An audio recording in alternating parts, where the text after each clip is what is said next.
Welcome back to Miami, where the Miami Heat have a commanding 88-53 lead over the New York Knicks. A scary moment earlier in the game, about midway through the third quarter. Knicks point guard Iman Shumpert goes down, clutches his left knee. It was a non-contact injury. I'm back at the Knicks locker room right now. Both the Knicks team physician and the Miami Heat team doctor are in there right now, still evaluating him. I'm told he definitely will not return to this game this afternoon. In fact, they're about to take him out of the locker room and take him to a local hospital for an MRI. Mike? All right, Lisa, again, had to be carried off. Was screaming in pain. As we said earlier, he's a tough kid, too. Well, that one was really hurting him as Wade misses the second. Bibby the rebound. And Shumpert, again, a vital part of this team's defensive turnaround. They became one of the best defenses in the league in the second half of the season. He guarded the best perimeter player night after night. Josh Harrelson in the game. Stoudemire and Anthony perhaps done, as Harrelson, the rookie from Kentucky, flips that one in. They're probably done for the game. Well, right now, for the Knicks, it's Bibby, Smith, Novak, Fields, and Harrelson. Wade's still out there for Miami. LeBron James is sitting. Battier, extra pass. Good ball movement. Wade off the dribble. The drive. Reverse. He banks it in. Oh, pretty play from Dwayne Wade.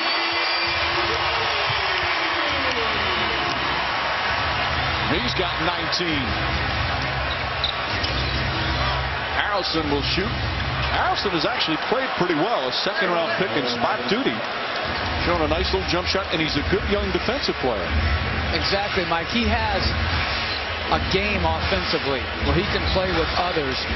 And frankly, going into game 2, I could see them deciding to put him in the rotation instead of a Jared Jeffries to try to give them some more offense.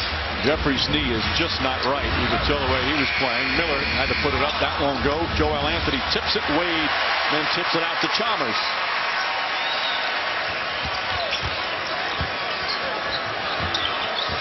Wade so much in the low post. Yeah, it's been a change for him. A good cut by Battier. Good pass by Wade. Alley-oop to Fields. Nice hookup. Bibby to Fields. And Eric Spoelstra calls a timeout. 91-59. Good attack by Wade. Again, no shot blocking, but good use of the rim to protect, duck under, and finish. ESPN's presentation. Worse, Iman Shumpert with the knee injury. Again, still no word. As he's going to be taken, for no doubt, x-rays as Landry Fields hits the jumper. And that cuts it to 30. I can't believe I'm saying that. 6.5 remaining. Rony Turiaf, James Jones, Norris Cole, Battier, and Chalmers out there for Miami. Battier misses. Battier had played really well during that stretch in the second quarter where they broke the game open. Fields, as James Jones falls down. Fields is short. And Chalmers comes up with it.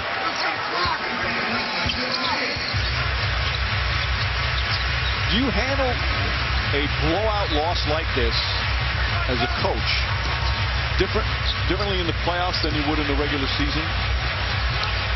Well, it really depends on why you think you lost and got blown out. I think if it was a lack of effort, you might have one response. If you think, did J.R. Smith just do what I think he did? Yes. Are you kidding me? In a 30-point game, he just threw it between his legs? Anyway, I think it was an effort thing. You know, you'd have to establish that. But I think this was just great defense. You know, the turnovers were their undoing. And frankly, they just might. New York doesn't have a lot of playmakers when it comes to perimeter basketball.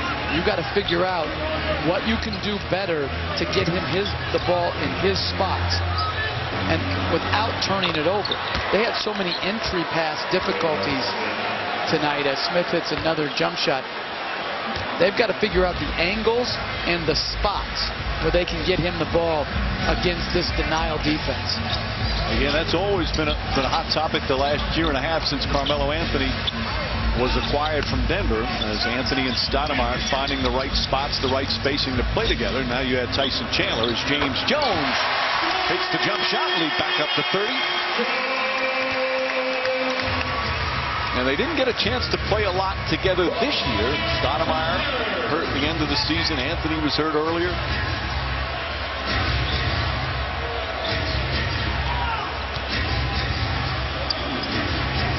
Shot clock down to 5.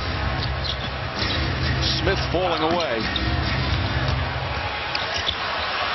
And Smith deflects it out of bounds. It's going to be Miami ball. Do you have what it takes to sing with Kelly Clarkson? People don't see what you do during timeouts. Well, me and Little Weezy were breaking it down at halftime here. But other than that, I need to be straightforward with you. You can't sing.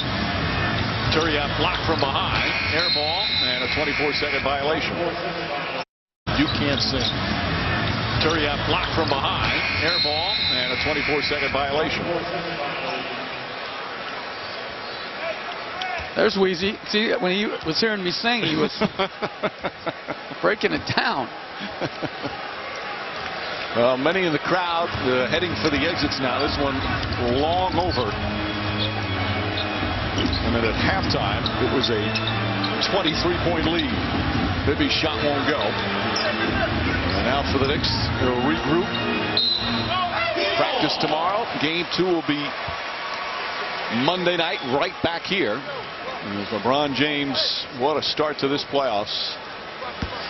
You know, Mike, but this wasn't a case of the Knicks not being ready. They were ready. They played exceptionally hard. They just could not generate the kind of offense and get shots up. And if you turn the ball over, you're going to beat yourself. Jones hits another. They played against the Miami team that played to their potential, which we've seen often during the regular season, not as much in the second half. They are certainly capable of this type of fabulous performance at both ends of the floor as Fields puts that in. This last couple minutes would give pickup basketball a bad rap. Both benches empty. Juwan Howard, one of your guys, always a favorite of yours. You coached him in Houston. He actually looks younger now than he did 10 years ago. I mean, think about the career Juwan Howard has carved out for himself. Of all the Fab Five members, still playing, still contributing. Incredible. 39 years old in his 18th year in the league. Meanwhile, coming up on ESPN, Paul George. Last year against Boston, 2004 against New Jersey, they got swept.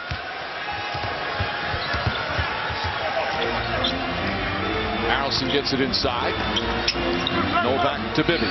The one thing I would say, Mike, is while it looks awful for New York tonight, every playoff game has a distinct personality. And just because you played so poorly on one given night doesn't mean you can't bounce back and still take it back to New York one game apiece. Now, Shumpert being out, that's going to be hard to overcome. Well, we've always said as James Jones lines up a three, and that one's good. They'll hit the 100-point mark, up by 35. The overreaction during the playoffs by fans, media, sometimes players, to a one playoff win or one playoff loss. It's incredible. It's even so much more than the regular season. Yeah, the thing you have to guard against is always the subconscious. Jerome Jordan throws it down, a rookie from Tulsa. If you're Miami, the subconscious that the next game is going to be this game picking up where you left off, not necessarily so, because New York has the advantage of having all the preparation time now, all the things that they've got to do better. And Mike Woodson will have their full attention. Chalmers struggles with it. Crowd cheering as we wind it down. Howard misses. Turiaf can't get it. Now gets it. They'll throw it out.